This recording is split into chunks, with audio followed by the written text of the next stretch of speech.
পাহৰিব পাৰি জানো মোৰ মৰমী হেৰাই যোৱা অতীতৰ স্মৃতি কোনে বাৰু লৈছে খবৰ মোৰ মৰমী কেনেকৈ জীয়াই আছো বুলি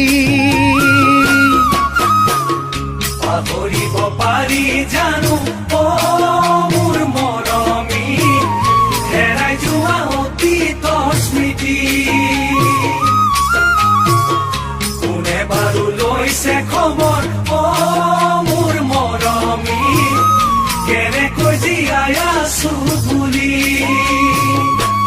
এনেকৈ এদিন বাগৰি যায় মোৰ দুখৰ সমভাগিনাই এনেকৈ এদিন বাগৰি যায় মোৰ দুখৰ সময়